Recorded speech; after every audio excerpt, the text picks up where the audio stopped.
Hello Watson, je suis Maïté, la fondatrice de Fripp Square et je t'emmène voir ma boutique.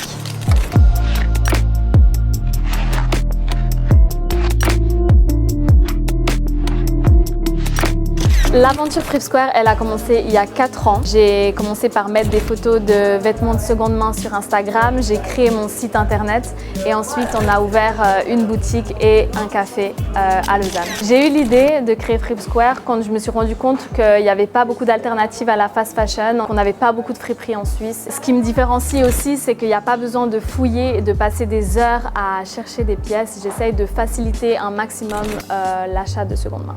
À la base, je voulais pas du tout ouvrir de magasin physique. J'ai commencé quand il y avait le Covid, donc pour moi c'était que en ligne. Après, je me suis rendu compte qu'il y avait énormément de gens qui voulaient venir sur place, essayer les habits, toucher les habits. Du coup, on s'est associé avec mon copain. Mon copain, il gère la partie café. Moi, je gère la partie friperie. Souvent, on me demande comment je fais pour tout gérer. C'est compliqué. Maintenant, avec le temps, j'apprends à séparer entre le café et la friperie. On sépare la maison du travail, mais la limite, elle est très vite franchie. Ma plus grosse difficulté, c'est justement d'avoir ce rôle de maman qui est encore plus dur que de gérer un business. En réalité, pour dénicher ces pépites, je travaille avec des partenaires qui sont spécialisés du vintage et j'achète les habits à la pièce, contrairement aux friperies qui achètent en masse. Du coup, ça c'est ma pièce coup de cœur du moment. Ça c'est des vestes racing, donc de course de voiture. On avait Bob l'éponge, Pepsi, avec différentes marques. Un gros coup de cœur pour moi.